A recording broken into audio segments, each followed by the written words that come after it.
Part 1. The Echoes of Elara.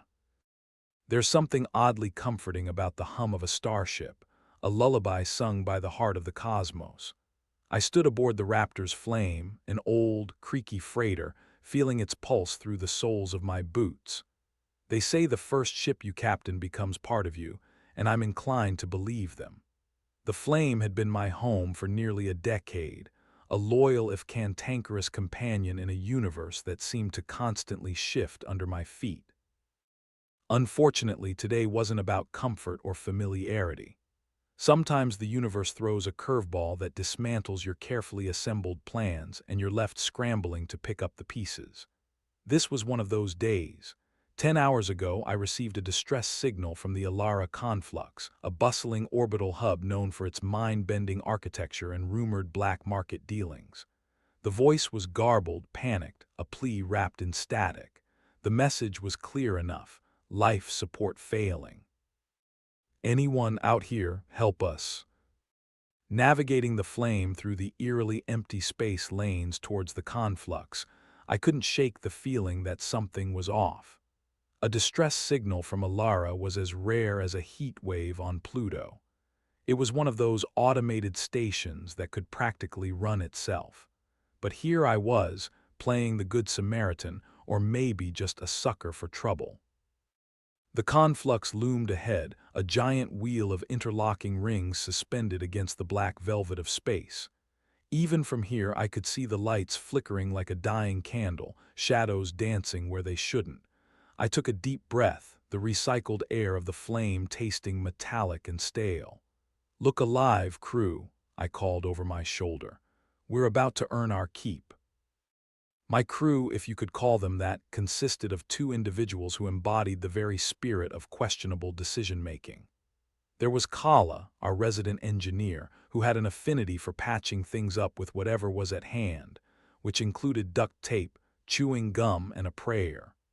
And then there was Zed, a pilot who flew the flame like he was conducting an orchestra, except sometimes the music was jazz and he was playing punk rock. As we approached, I couldn't help but murmur, "Why do I feel like we're the moth heading towards the flame?"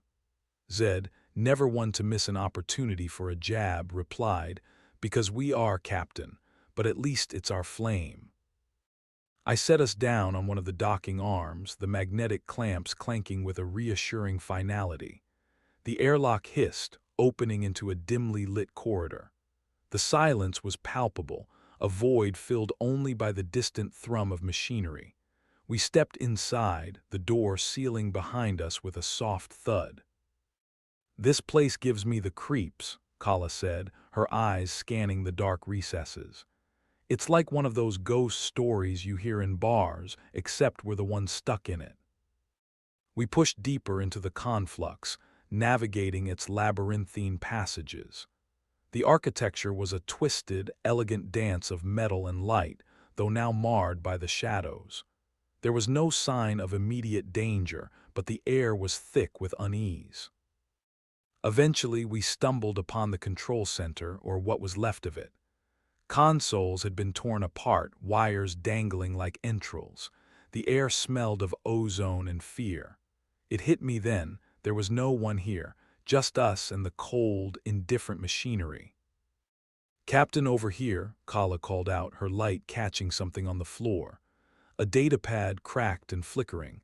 I knelt, activating it. The screen showed a log video feed corrupted but audio somewhat intact. A voice crackled through, trembling with desperation. "They came out of nowhere, void creatures. Not like anything we've seen. We're not alone, beware the dark." My heart skipped a beat. Void creatures. Not exactly the comforting bedtime story I was hoping for.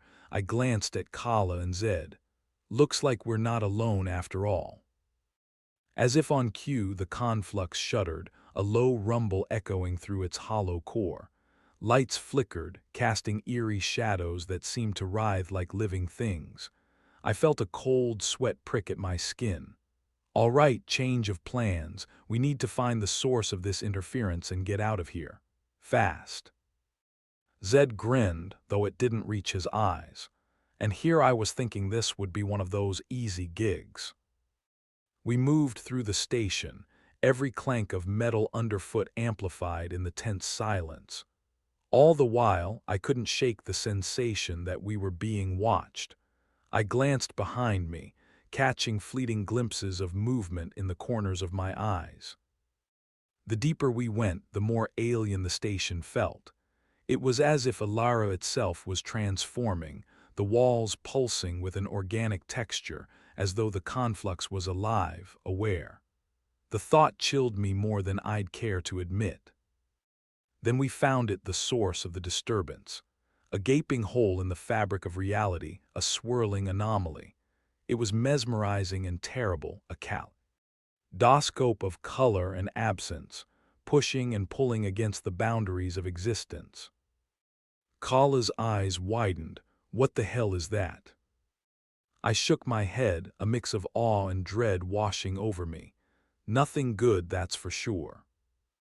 As we stood there transfixed, something emerged from the anomaly, a creature unlike any I'd imagined. It floated, an amorphous mass of shifting colors and shadows. No eyes, no discernible features, just an unsettling presence that seemed to peer into the depths of my soul. Void creatures, I whispered, recalling the frantic message on the datapad. The creature moved forward, an ethereal sound echoing through the chamber. I felt an inexplicable tug, a connection forming, and then it spoke, not with words but with emotions, images. A plea, a warning. My mind reeled, trying to process the alien communication. It wasn't here to harm us, at least not intentionally.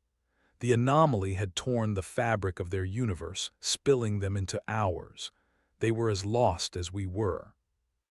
But then the conflux shuddered again, this time more violent.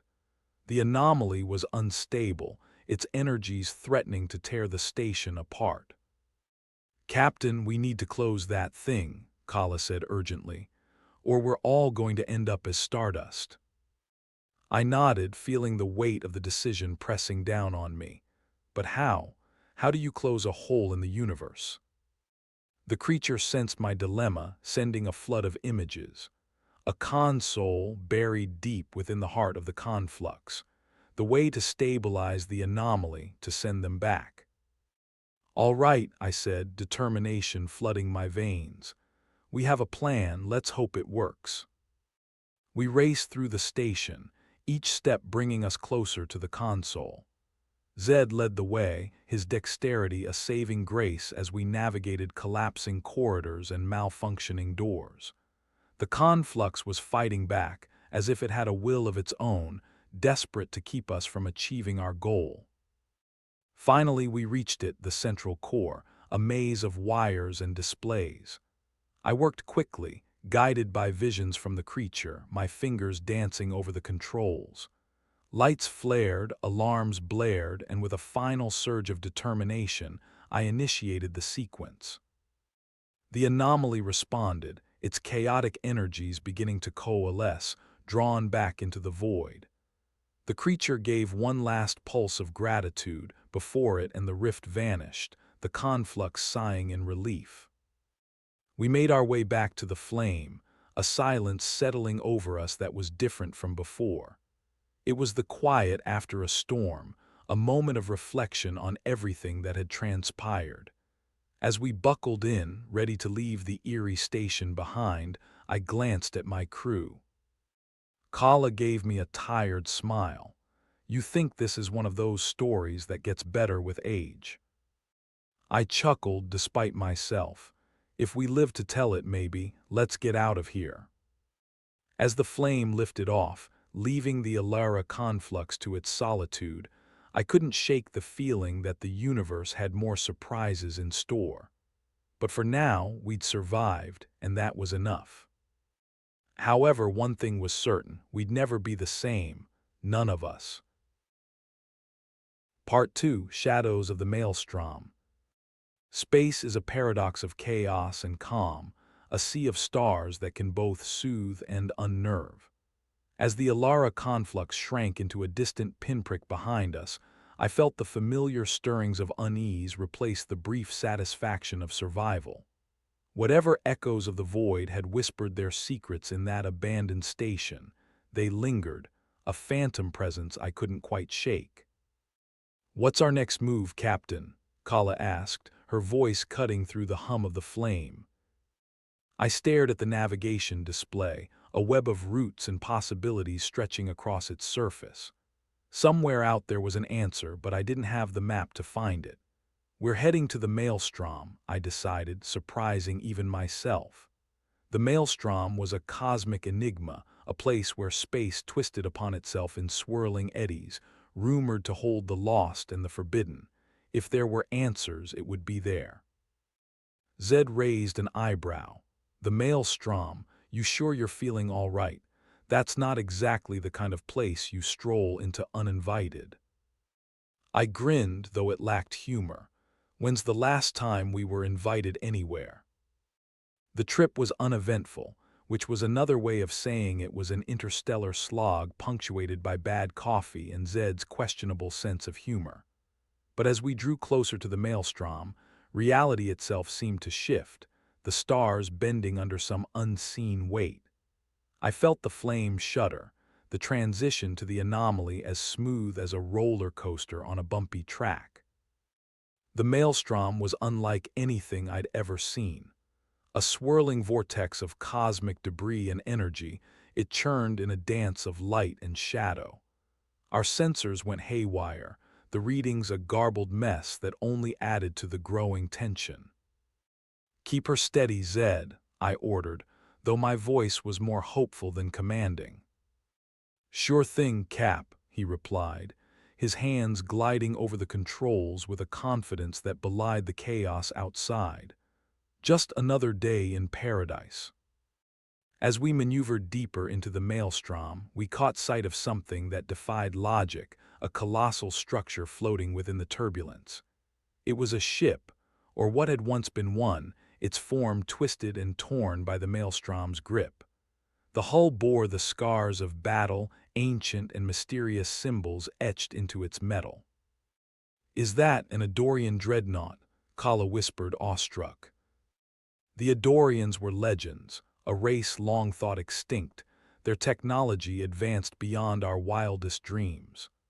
Finding their ship here was like stumbling upon a treasure in the eye of a storm. But treasure or not, its presence meant something, a clue, perhaps, to the mysteries tying the universe together in ways we couldn't yet comprehend. We docked with the derelict ship, the docking clamps biting into its ancient hull. The airlock opened with a hiss, revealing a world frozen in time. It was eerie, stepping into a ship that once thrummed with life, now silent and cold. Crystals of frost clung to the walls, shimmering like ghostly sentinels.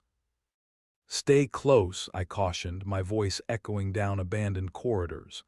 "And keep your eyes peeled. We're not here for sightseeing." The interior of the dreadnought was a labyrinth of corridors and chambers, filled with technology that seemed to hum with latent power, despite the centuries of neglect. As we explored, the weight of history pressed down on us, a reminder of the civilization that once thrived in this forsaken corner of space. "Captain, you might want to see this," Kala called from a nearby room. We gathered around a console that flickered to life at her touch. An image appeared, displaying a celestial map overlaid with strange symbols. "It's a star chart," Kala said, her voice tinged with excitement. "And these markings, they could be coordinates." Coordinates to what, though? That was the question that lingered, and with it, the promise of more mysteries to unravel. But as I glanced around, I realized we weren't alone. In the shadows of the room, something stirred. It was another alien, but unlike the void creature, this one had a form more solid, more threatening. Tall and armored, its presence was a stark contrast to the ethereal beauty of the void beings. I felt a chill as its gaze locked onto ours, a silent warning that we were trespassing in forbidden territory. "Time to go," I said, trying to keep my voice steady. "We've overstayed our welcome." We moved quickly, retracing our steps through the dreadnought. The alien shadowed us, its intentions unclear but its threat palpable. As we reached the airlock, I felt the maelstrom's pull intensifying, as if sensing our intrusion and eager to claim us.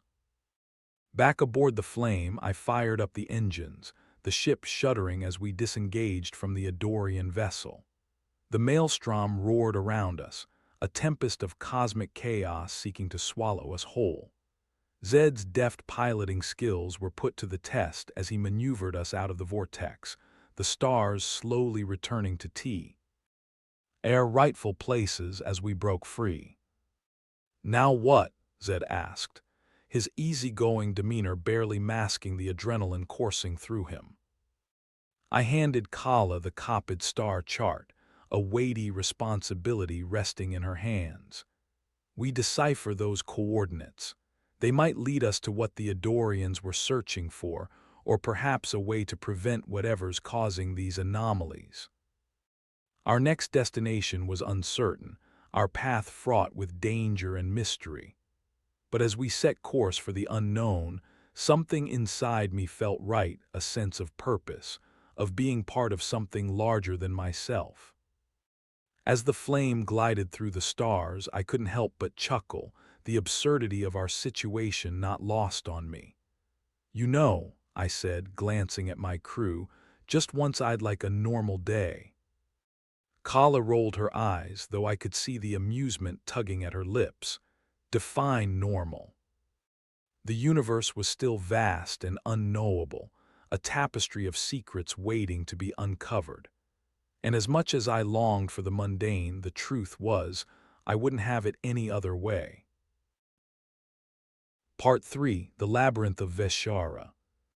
There are moments in spacefaring life that feel etched into your bones, moments of decision, of clarity, where the weight of the cosmos bears down with acute precision.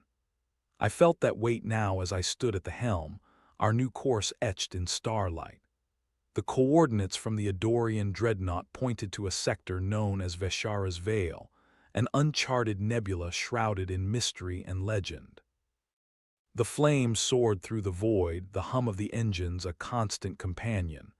I couldn't help but feel a pang of uncertainty prickling at my mind. Kala was engrossed in her scans, eyes flickering over the displays with practiced ease. "I'm picking up unusual energy signatures ahead," she said, her voice tinged with wonder. Zed leaned back in his chair, arms crossed. "Unusual in a good way or the kind that makes us rethink our life choices."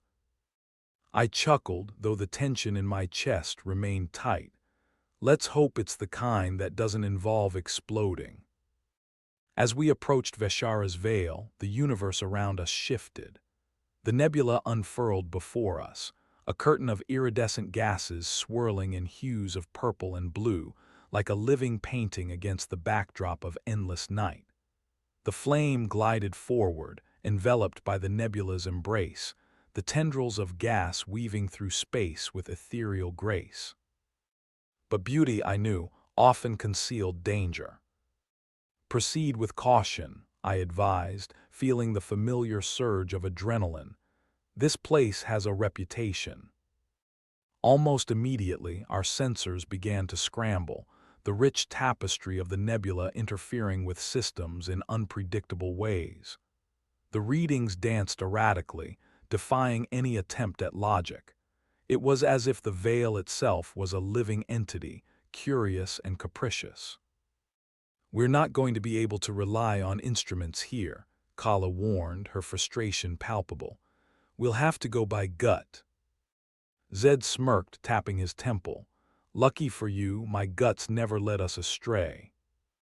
I wasn't so sure about that, but as we pressed on, the nebula's true nature began to reveal itself. We came upon a structure hidden within the swirling clouds, a labyrinthine formation that seemed to pulse with its own life. It was a station of sorts, massive and ancient, its design alien yet strangely familiar. "This must be what the Adorians were after," I mused, awe and curiosity mingling. But what were they hoping to find? We docked with the structure, stepping into a corridor that looked like it hadn't seen visitors in millennia.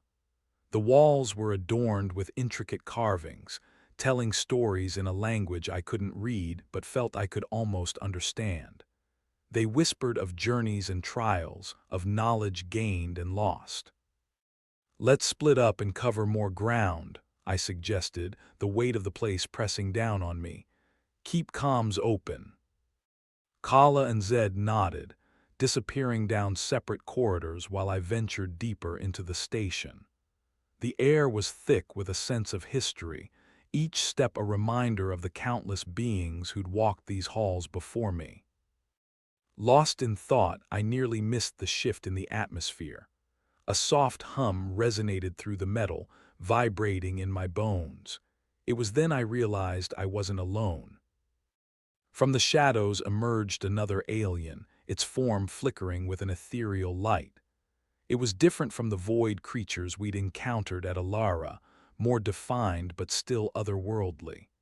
Its presence was both imposing and inviting, a dichotomy that set my nerves on edge. "Who are you?" I asked, my voice barely a whisper in the grand silence. Images flooded my mind, visions of a time long past. I saw the Adorians here, their mighty vessels navigating the nebula, seeking knowledge. The aliens of this place were the guardians, protectors of ancient wisdom. But something had gone wrong. An imbalance had been struck, and the Adorians in their pursuit had awakened a force beyond their control. The Guardians' intentions were clear in its transmission. Restore the balance, or the knowledge would be lost forever, consumed by the chaos it had unleashed. I reached out through the comms. "Kala Zed, meet me at the central chamber. We've got work to do." The station itself seemed to guide me, the halls curving in ways that defied geometry, leading me to the heart of Veshara. Kala and Zed joined me there, the chamber vast and awe-inspiring, filled with consoles and displays projecting images of distant galaxies, of the Veil itself. "The station's systems are semi-functional," Kala noted, fingers dancing over the controls. "If we can stabilize the core, it might restore order." "But if we can't," Zed asked, arching an eyebrow. "Then we become part of the Veil," I said, the reality stark and unyielding. The task was immense, yet the thrill of discovery drove us. Kala worked on the core, coaxing ancient technology into cooperation. Zed's expertise in navigation was crucial, deciphering the labyrinthine paths of data. I focused on the Guardian, allowing its guidance to filter through my thoughts. But time was against us. The station trembled, the structure groaning under pressures unrealized. The Veil was closing in, a leviathan of cosmic proportions. With a final surge of effort, the core pulsed to life, energy rippling through the station like a heartbeat. The Veil responded, its once chaotic energies harmonizing, the nebula's tumultuous dance settling into a serene flow. The Guardian offered a farewell, a sense of peace enveloping us. The knowledge sought by the Adorians was not for us to keep, but the lessons learned were gifts enough. We retreated to the flame, the station gently releasing us, satisfied with our efforts. As we navigated out of Veshara's Veil, the nebula shimmered in our wake, a beacon of history and harmony. "Not bad for a day's work," I said, a sense of fulfillment warming me from within. Kala grinned, exhaustion and triumph mingling in her eyes. "I think we just saved a piece of the galaxy." Zed laughed, shaking his head. "Who would have thought we'd end up being cosmic custodians?" As we set course for the next great mystery, I felt the universe open up before us, vast and inviting. The path was uncertain, the challenges daunting, but together we were more than just travelers in the night. We were explorers of the unknown, carving our stories among the stars. Part 4: The Ciphers of Helios. Space has a way of humbling even the most seasoned traveler.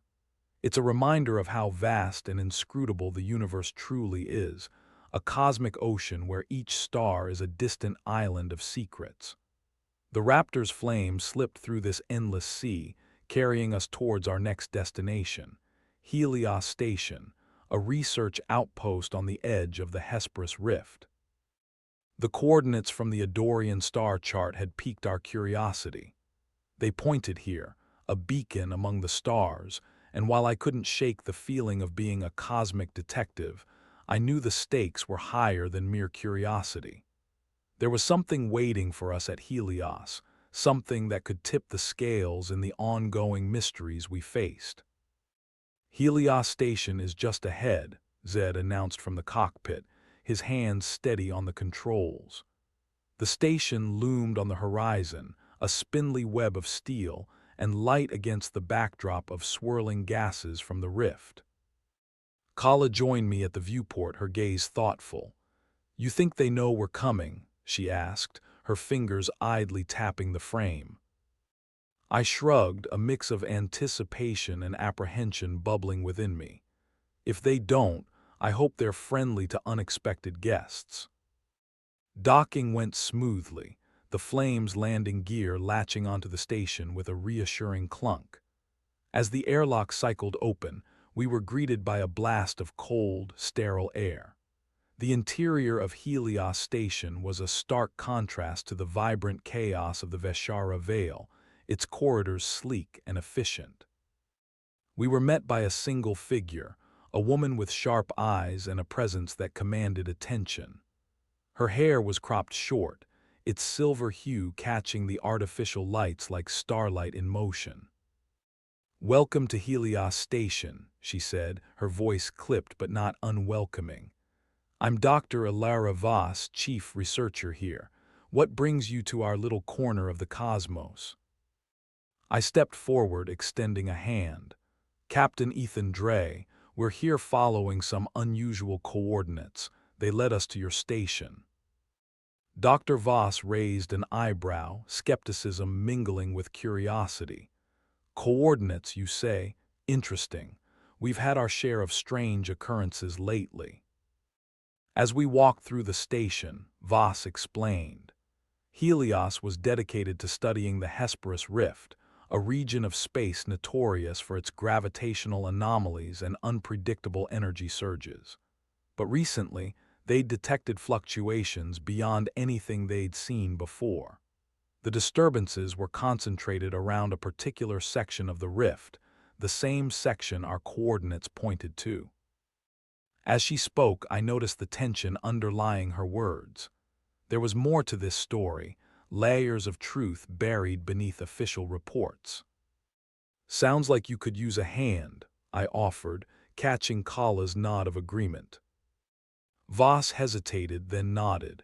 "We could, but be aware, the rift has a mind of its own and it doesn't take kindly to interference." Together, we formulated a plan. The goal was to pinpoint the epicenter of the disturbances, to understand what lay at the heart of the rift. Kala would assist with the technical aspects, while Zed and I navigated the flame through the turbulent currents. The expedition began in earnest, the flame venturing out once more into the unknown. The rift was a swirling mass of color and motion, a cosmic tide that ebbed and flowed with unseen purpose. It was mesmerizing, an unfathomable dance of creation and destruction. "Steady as she goes," Zed muttered, his focus unyielding as he guided the ship through the maelstrom. Within the heart of the rift, we found it a structure, vast and enigmatic, suspended in space like a jewel in the ocean's depths.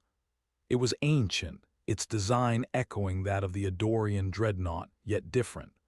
It pulsed with energy, a steady rhythm that resonated with the fabric of the rift. Kala's voice crackled over the comms. "I'm picking up a signal from the structure. It's broadcasting something, a message maybe." We moved closer, the flame's sensors straining to decode the signal. It was a cipher, a complex sequence of information interwoven with the energies of the rift itself. It spoke of a gateway, a passage through the stars connected by the Adorians, a network of knowledge and travel. But even as the allure of discovery beckoned, danger loomed. The rift's energies spiked, turbulent waves threatening to swallow us whole. The structure responded, its pulse intensifying, as if reacting to our presence. "Time's running out," I said, the weight of urgency pressing down. "We need to stabilize the structure or it could collapse." Working together, we synchronized the flame's systems with the structure's rhythms, attempting to bring harmony to the chaotic energies. It was a delicate dance, each adjustment a step closer to balance or disaster. Finally, with a surge of power, the system aligned. The rift calmed, the structure's pulse settling into a gentle thrum of existence. The gateway ray remained a testament to what had been achieved, a promise of what lay beyond. We returned to Helios Station, the atmosphere lighter with the taste of success. Dr. Voss met us at the airlock, her expression a mixture of relief and awe. "We couldn't have done it without you," she said, gratitude evident in her eyes. I offered a small smile, the thrill of discovery still humming within me. It's not every day you uncover an ancient network in the depths of the rift. As the flame prepared to depart, the universe felt a little larger, its mysteries a little more intertwined with our own. And as we set course for our next destination, I felt a kinship with the stars, explorers and keepers of knowledge, traveling the cosmic seas together, united by the wonders of the unknown. Part 5. The Resonance of Asphodel. The void unfolded like an endless tapestry as the Raptor's flame drifted away from Helios Station, leaving its mysteries in our wake.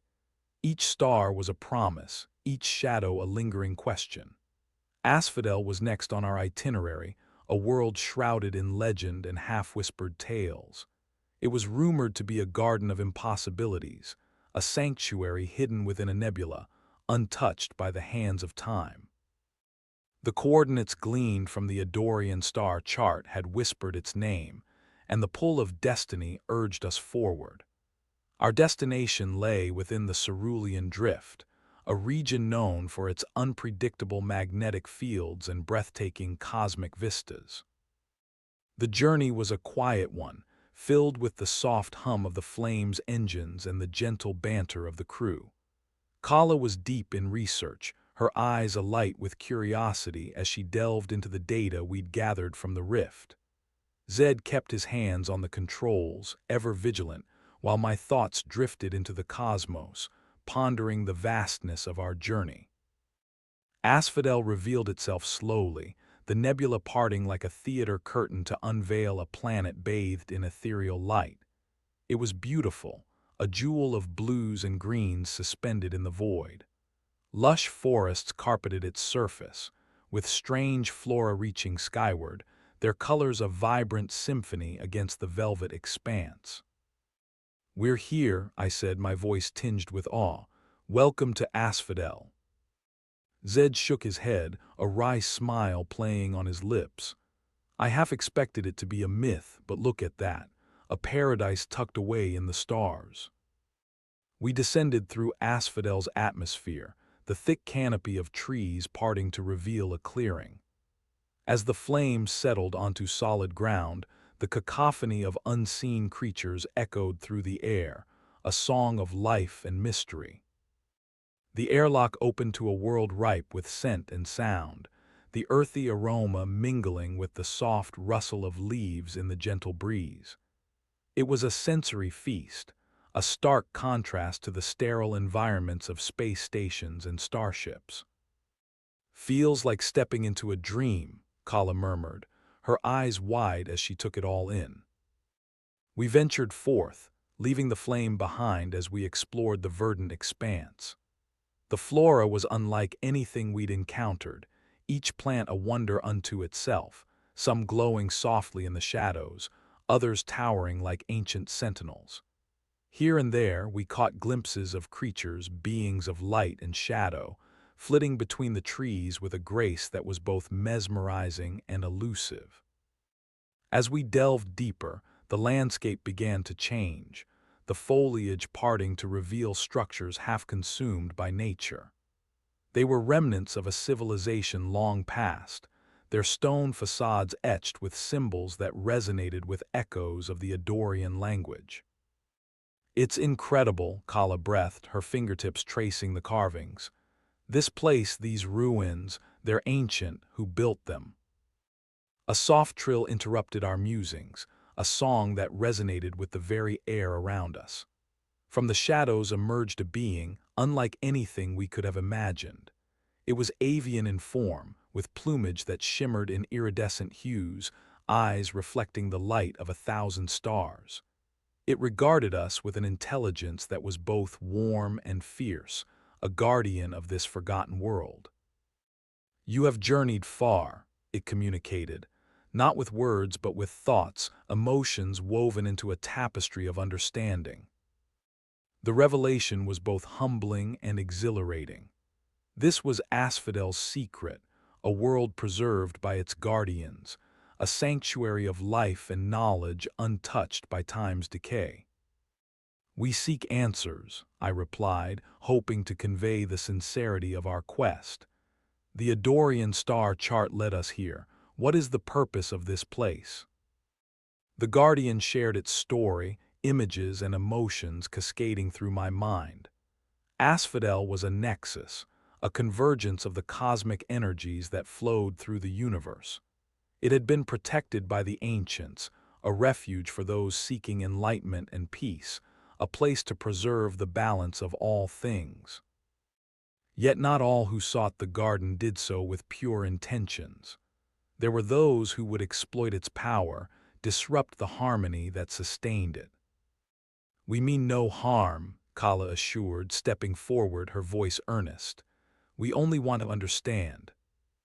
The guardian considered us, a moment stretching into eternity before it inclined its head, a gesture of trust.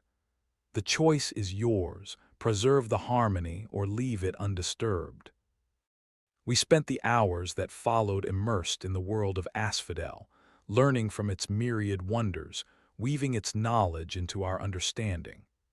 And as the sun sank low on the horizon, bathing the landscape in a golden glow, we knew it was time to leave. Back aboard the Flame, I looked out at the paradise we were leaving behind, a new understanding resonating within me. Harmony was not merely a state of being, but a commitment, a choice made each day in a universe filled with chaos and beauty. "Destination, Captain?" Zed asked, his fingers poised over the controls. I smiled, feeling the weight of the journey yet to come. Let's see what other wonders the stars have in store for us. As we ascended into the cosmos, the Raptor's flame once more sailed the sea of stars, each point of light a promise of adventure, a story waiting to be told. And as the universe unfolded before us, I knew that whatever lay ahead, we were ready to meet it together. Part 6. The Masks of Elysium. The universe is a tapestry of worlds, each a thread woven through the boundless, uncharted cosmos. As the Raptor's flame glided through the stars, we found ourselves drawn towards Elysium, a planet of intrigue and whispers, known not only for its breathtaking beauty, but also for the mysteries hidden beneath its opulent facade. Elysium was a world that wore many masks. To the casual observer, it was a haven of luxury, a world where the wealthy and powerful congregated to indulge in the finest that the galaxy had to offer. But beneath its gleaming cities and lush landscapes lay secrets, ones that the Adorian star chart hinted at with tantalizing vagueness. "Welcome to the playground of the universe's elite," Zed quipped as Elysium came into view, its surface awash in fields of gold and azure seas. "Let's hope they don't mind us crashing the party." Kala raised an eyebrow, her expression a mix of amusement and skepticism. I'm pretty sure our invitation got lost in the mail. Despite the jesting, I couldn't shake the feeling of tension, an undercurrent that hummed beneath the veneer of Elysium's splendor. As we approached one of the planet's primary hubs, Celestine City, the flame's sensors began to detect unusual energy patterns, not unlike the ones tied to Adorian relics. "Keep your eyes open," I warned. "There's more to this place than meets the eye." We touched down in a hangar that was all sleek lines and polished steel, designed to impress those who valued appearance over substance. The air inside was perfumed with the scent of exotic blooms, a stark contrast to the crisp sterility of space. As we disembarked, a figure approached, clad in robes of deep indigo, their face obscured by a delicate mask. It was an Elysian custom, the masks, a blend of tradition and art, each one a work of beauty that concealed its wearer's identity. "Greetings, travelers," the masked figure said, their voice smooth and enigmatic. "I am Lysandra, and I serve as a guide to newcomers. What brings you to our humble world?" I matched Lysandra's courtesy with a nod. "We're seeking information, something that might be connected to an ancient star chart. Elysium was marked on it." "Ah," Lysandra mused, their eyes gleaming behind the mask. "Elysium is indeed a keeper of many secrets, but such knowledge comes at a price." The implication was clear, yet the challenge intrigued me.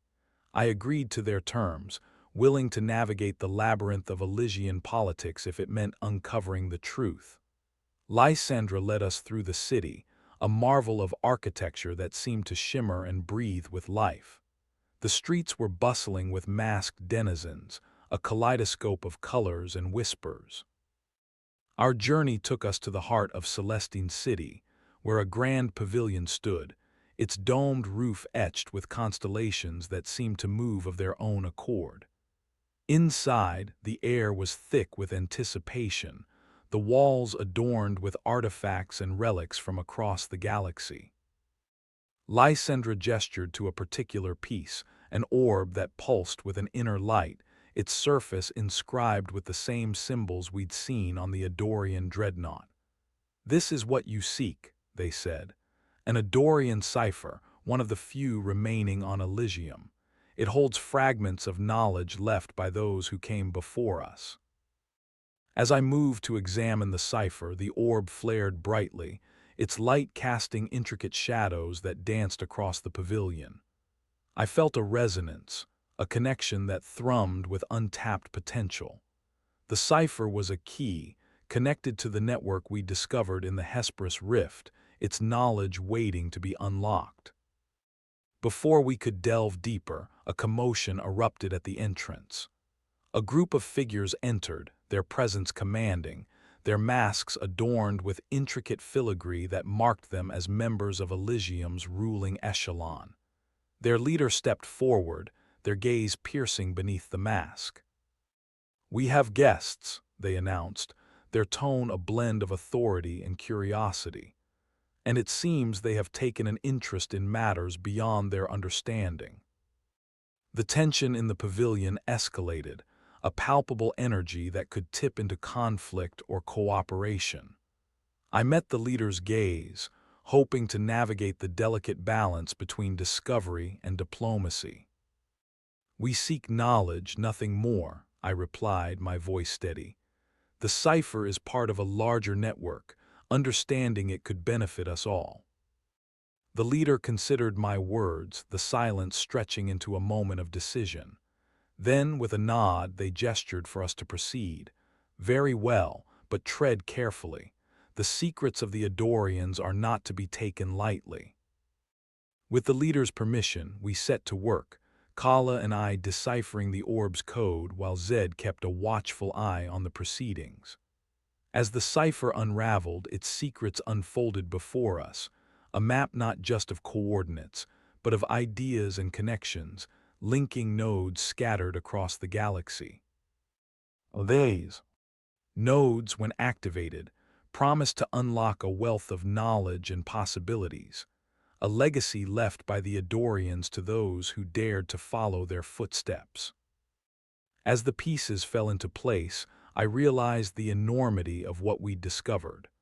The cipher was not just a tool, but a guide, leading us to the next step on our journey through the stars. With the decryption complete, we returned the orb to its place, our minds alight with the possibilities it promised. As we prepared to leave Elysium, Lysandra accompanied us back to the flame, their demeanor warm despite the parting. "Elysium will remember your visit," they said, their masks shimmering in the evening light. "May your journey be filled with discovery." As the flame ascended from Elysium, a new path stretched before us, guided by the wisdom of the past and the promise of what lay beyond. Together, we were ready to embrace the unknown, the stars our companions as we journeyed ever forward into the cosmic tapestry of the universe. Part 7. The Abyss of Mnemosyne. The stars twinkled like silent sentinels as the Raptor's flame sailed through the cosmic sea, each one a beacon, a reminder of the vastness that surrounded us. Our path, illuminated by the Adorian cipher's revelations, led us inexorably towards Mnemosyne, a world cloaked in mystery and the whispers of forgotten history. It was here, the cipher suggested, where the next node of the ancient network awaited, hidden deep within the planet's core. Mnemosyne, Zed mused from the pilot's seat, his fingers resting lightly on the controls. Sounds like a place where ghosts might feel right at home. Kala, leaning over her console, shot him a look filled with both amusement and caution. "Let's hope we don't join them. The records are sparse, but there's something about this world that sets my teeth on edge." I understood her unease. Mnemosyne was a world of shadows and secrets, its surface a tapestry of desolate beauty, marred by the scars of time and neglect. The remnants of a civilization long past lay scattered like bones across the landscape, their stories buried beneath layers of dust and silence. As we approached, the planet's atmosphere enveloped us, the flame shuddering gently as it pierced through the layers of dense cloud. Below, the terrain stretched out like a forgotten memory, a labyrinthine network of canyons and plateaus bathed in the soft glow of a distant sun. "Let's find a place to set down," I said, my voice filled with determination and a hint of apprehension. The node should be somewhere near the coordinates the cipher provided. We descended into a canyon, the walls rising around us like ancient sentinels, their craggy surfaces etched with the passage of eons. As the flame settled onto solid ground, a stillness enveloped us, the silence of a world holding its breath. Exiting the ship, we were greeted by the cool air of Mnemosyne, the scent of dust and history mingling in the wind. The canyon was a place of shadows, the light filtering through the narrow opening above, casting patterns that seemed to dance and shift with the breeze. "This place, it feels different," Kala observed, her voice a whisper in the vast emptiness. "Like it's waiting for something." Guided by the cipher's coordinates, we made our way deeper into the canyon, the path twisting and turning like the threads of an ancient tapestry. The walls closed in around us, the air growing cooler with each step, until we finally arrived at the entrance to a cavern hidden from the light. Inside, the air was thick with the weight of history, the walls adorned with carvings and symbols that seemed to pulse with their own inner light. It was here, according to the cipher, that the node of the Adorian network lay hidden, a wellspring of knowledge waiting to be tapped. "Over here," Zed called, drawing our attention to a pedestal at the cavern's heart, its surface etched with intricate designs and a recessed indentation that matched the cipher's shape. Gingerly, we placed the cipher upon the pedestal, watching with bated breath as the node activated. Energy surged through the cavern, the carvings glowing with a renewed brilliance, their light casting shifting patterns across the stone. Images danced before us, scenes of Adorian life, their achievements and challenges, their hopes and dreams woven into the framework of this ancient place. It was a glimpse into a forgotten era, a bridge between the past and the present, and the knowledge contained within was staggering. But even as we reveled in the discovery, a new presence made itself known. From the shadows emerged a figure, draped in the attire of Mnemosyne's lost civilization, their eyes alight with a wisdom that transcended time. "Welcome, travelers," the figure spoke, their voice echoing with the resonance of ages. "You have awakened the heart of Mnemosyne, and with it, the truths of those who came before." Their presence was both a comfort and a challenge, a reminder that our journey was not merely one of discovery, but of responsibility. The knowledge we had uncovered was a gift, one that carried with it the weight of guardianship, a call to preserve and protect. "We seek to understand," I replied, meeting the figure's gaze with respect and resolve. "To honor the legacy of those who have passed and to learn from it." The figure nodded, their expression one of approval and encouragement. "Then may you carry these truths forward, as the Adorians once did, for the benefit of all who walk the stars." With the connection to the node established, the energy within the cavern began to settle, its light dimming to a gentle glow that spoke of harmony and balance. The figure faded into the shadows, their message lingering in the air like the promise of a new dawn. As we made our way back through the canyon, I felt the weight of the discovery settle within me, a mantle of responsibility that I was both humbled and honored to bear. The flame sent Ood waiting, a steadfast companion on our journey through the cosmos. "Ready to see what's next?" Kala asked, her eyes reflecting the excitement and anticipation that danced within us all. I nodded, a smile tugging at my lips. "Always." With the flame lifting off, we left Mnemosyne behind, its mysteries now part of our shared tapestry, a thread woven into the ever-expanding fabric of our journey. As the stars stretched out before us, I knew that the path ahead was filled with both challenges and wonders, and that together we would face them, ready to embrace the infinite possibilities of the universe. Part 8: The Luminance of Nyx. The void stretched endlessly before us, a canvas of stars and shadow, each point of light a whisper of possibilities. As the Raptor's flame glided silently through this celestial expanse, our next destination loomed on the horizon.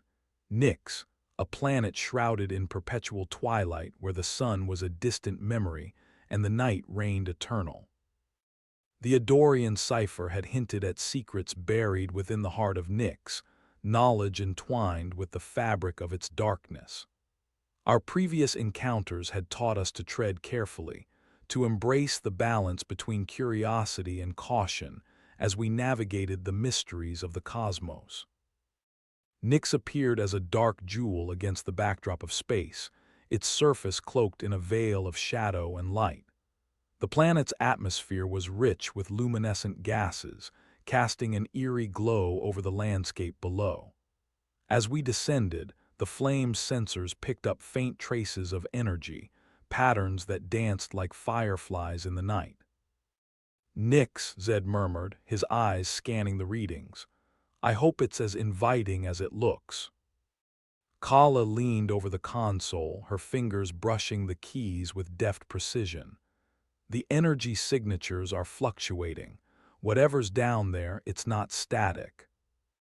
I nodded, feeling the pulse of the unknown echo in my veins. "Let's find a place to set down and see what Nyx has to offer." We landed in a clearing surrounded by towering spires of crystalline rock, their surfaces shimmering with the glow of the luminescent atmosphere. The air was cool, filled with the scent of mineral and mystery, a world alive with the whisper of secrets. Exiting the flame, we ventured into the twilight landscape, guided by the faint energy signatures that danced on the edge of perception. The ground beneath our feet was soft and yielding, a tapestry of moss and bioluminescent fungi that glowed with a gentle light. "This place," Kala began, her voice tinged with awe, "it's like stepping into a dream."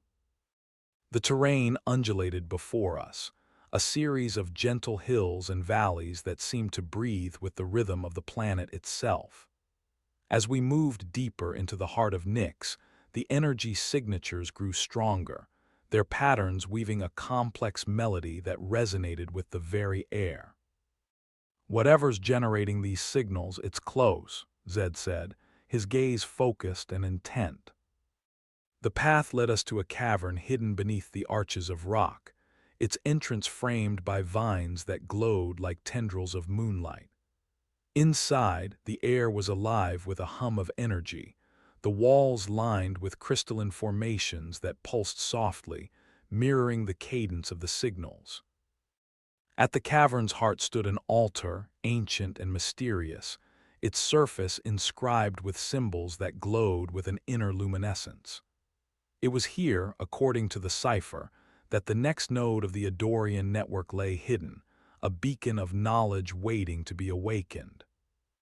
As we approached, the energy in the cavern surged, the air thick with potential and promise.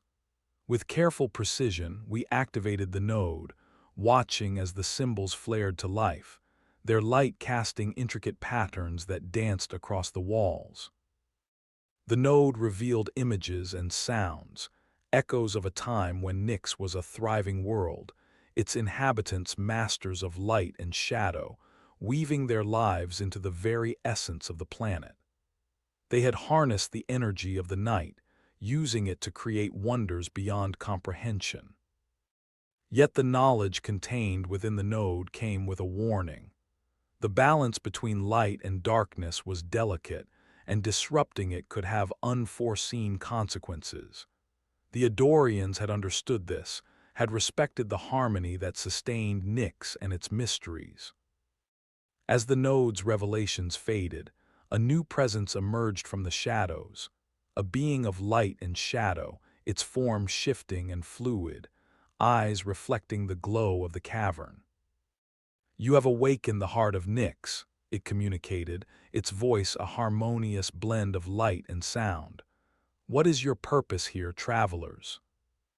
"We seek understanding," I replied, meeting the being's gaze with earnest intent, "to learn from what came before and to honor that knowledge." The being regarded us with an expression both ancient and wise, a smile flickering across its features like the play of light on water. "Then may you carry these truths with you as guardians of the balance." With the node's energies settled, the cavern returned to its tranquil state, the symbols dimming to a gentle glow. The being of light and shadow faded into the depths, leaving us with the weight of new understanding. As we made our way back to the flame, the luminescent landscape of Nyx seemed to glow brighter, a world both ancient and alive, a testament to the harmony that bound light and darkness. "Another piece of the puzzle," Kala mused, her eyes alight with inspiration. "It feels like we're getting closer to something big." I smiled, the weight of our journey both a burden and a bless.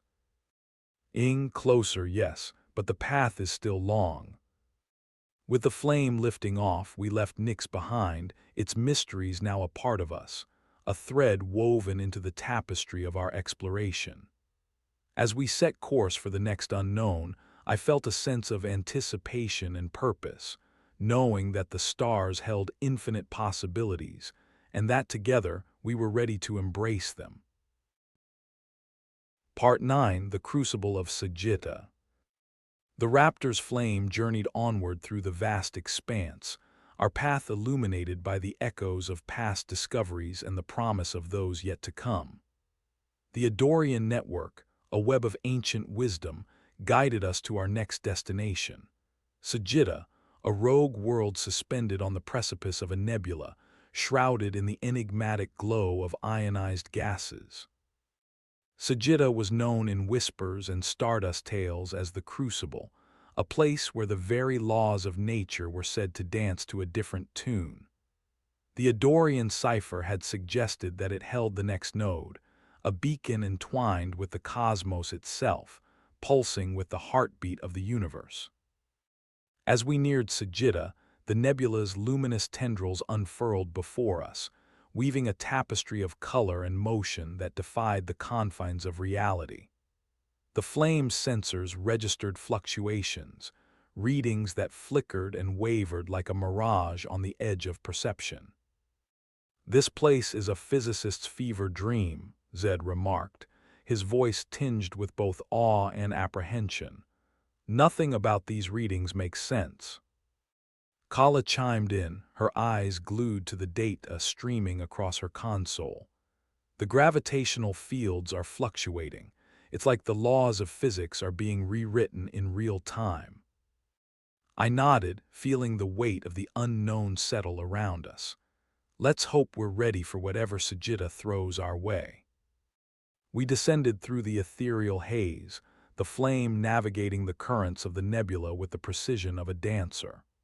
Below, the surface of Sagitta stretched out like an artist's canvas, a landscape in constant flux, its features shifting and changing as if sculpted by an unseen hand. Touching down in a clearing surrounded by towering spires of crystal and stone, we stepped out into the embrace of the Crucible. The air was charged with energy, crackling with the potential of a world in transition. "Feels like we stepped into an alien kaleidoscope," Kala mused, her gaze sweeping over the ever-shifting horizon. Guided by the cipher's coordinates, we pressed onward, each step bringing us closer to the heart of the Crucible. The terrain was a living thing, reshaping itself in response to our presence, the ground beneath our feet a tapestry of shifting patterns and vibrant hues. The path led us to a valley where the air shimmered with the luminescent glow of ionized particles. At the valley's center stood the node, an obelisk of radiant crystal that pulsed with a rhythm that resonated with the very essence of Sagitta. As we approached, the node activated, the crystal bathed in a cascade of light and sound.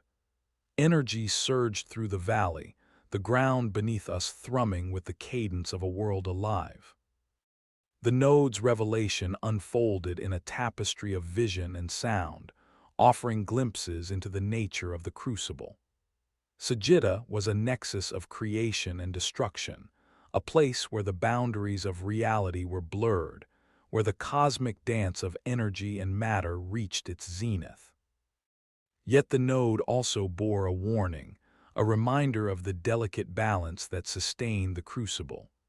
To disrupt it would be to unleash chaos, a calamity that could ripple through the fabric of the cosmos itself. As the node's visions faded, a presence made itself known, emerging from the interplay of light and sound. It was a being of energy and form, its presence both tangible and ephemeral, eyes alight with the wisdom of the ancients. "You stand at the heart of the Crucible," it intoned, its voice a harmony of light and shadow. "What is your purpose here, travelers?" "We seek to honor the legacy of those who came before," I replied, the weight of our journey and its revelations buoying my resolve. "To understand and protect the balance that sustains us all." The being regarded us with a gaze that seemed to pierce the veil of time, its expression one of approval and encouragement. "Then carry these truths with you, as the Adorians once did, and may your journey be guided by wisdom and wonder." With the node's energies settled, the valley returned to its tranquil state, the obelisk's light dimming to a gentle glow that spoke of harmony and balance. The being of energy and form faded into the currents of Sagitta, leaving us with a sense of purpose that resonated within. As we made our way back to the flame, the landscape of Sagitta shimmered around us, a world both ancient and ever-changing, a testament to the complexities of existence. "Another chapter in the saga," Kala said, her voice filled with the thrill of discovery. "It feels like we're part of something much bigger."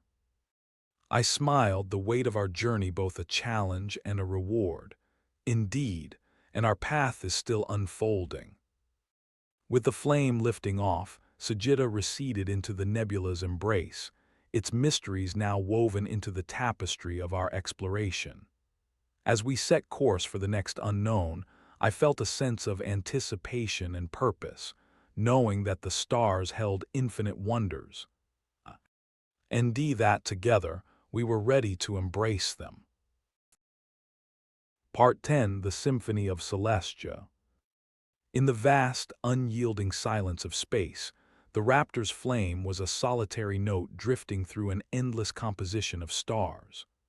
Our journey, guided by the resonant echoes from the Adorian network, now led us to Celestia, a celestial body nestled within the Etherium belt, known for its harmonic anomalies and ethereal landscapes.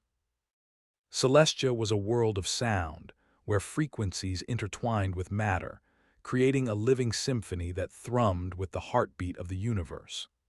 The Adorian cipher had whispered tales of a node here, one that hums with the music of creation, offering insights into the cosmic symphony that binds all things. As the flame navigated the shimmering paths of the Etherium belt, the gravitational fields played a celestial melody, shifting and changing in a dance of cosmic forces. Kala worked diligently at her station, weaving through the data with the precision of a maestro, while Zed steered us through the harmonic currents with practiced ease. "Celestia," Zed murmured, his gaze drifting over the planet's spectral glow. "A world that sings, let's hope it doesn't have stage fright." Kala chuckled, though her eyes remained focused on the monitors. "The harmonic signatures are unlike anything I've ever seen. It's like the planet is alive with music." I felt a thrill of anticipation, an undercurrent of destiny pulling us forward. Let's find the source of this symphony and see what secrets it holds. Celestia unfolded before us, a kaleidoscope of color and sound, its surface a canvas of rolling hills and crystalline formations that resonated with the movement of the air. As we touched down in a valley cradled by mountains that sang with the wind, the flame became part of the planet's melody, its presence adding depth to the cosmic harmony. Exiting the ship, we were enveloped by the soundscape, a living symphony that pulsed with the rhythm of the world. The air was thick with resonance, each note a thread woven into the tapestry of existence.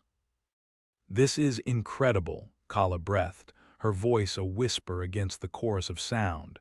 "It's as if the world itself is singing." Guided by the cipher's coordinates, we ventured into the valley, the path illuminated by the glow of luminescent flora that swayed in time with the music. The ground beneath us hummed with energy, the heartbeat of Celestia a constant presence. At the heart of the valley stood the node, a crystalline structure that rose from the earth like an instrument crafted by the cosmos. Its surface shimmered with a kaleidoscope of colors, each facet vibrating with the frequency of the world's song. As we approached, the node activated, the crystal resonating with a crescendo that filled the air with light and sound. Energy surged through the valley, the symphony reaching a climax that resonated within our very beings. The node's revelation was a tapestry of sound and vision, offering glimpses into the nature of Celestia. The planet was a nexus of harmony, where the frequencies of creation and destruction danced in balance, where the music of the spheres was woven into the fabric of reality. Yet the node also bore a warning, a reminder of the delicate equilibrium that sustained the symphony. To disrupt it would be to invite discord, a cacophony that could unravel the cosmic harmony. As the node's vision faded, a presence emerged from the interplay of sound and light. It was a being of pure resonance, its form shifting with the frequencies of the world, eyes reflecting the aurora of the planet's essence. "You have awakened Celestia's heart," it intoned, its voice a melody of understanding and welcome. "What is your purpose here, travelers?" "We seek to understand the music of the universe," I replied, the weight of our journey resonating within my heart.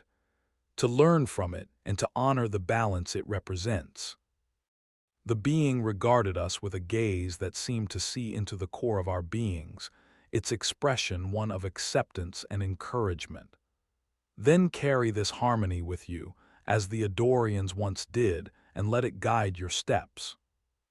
With the node's energies settled, the valley returned to its tranquil state, the crystal's light dimming to a gentle glow that spoke of peace and balance. The being of resonance faded into the air, leaving us with a sense of awe and wonder. As we made our way back to the flame, the symphony of Celestia played on, its melody a reminder of the intricacies of existence and the beauty of the cosmic dance. "Another piece of the puzzle," Kala said, her voice imbued with inspiration and reverence. "We've only just scratched the surface of what's out there." I nodded, the weight of our discoveries both a challenge and a gift. "Indeed, but with each step we're getting closer to understanding the symphony that binds us all."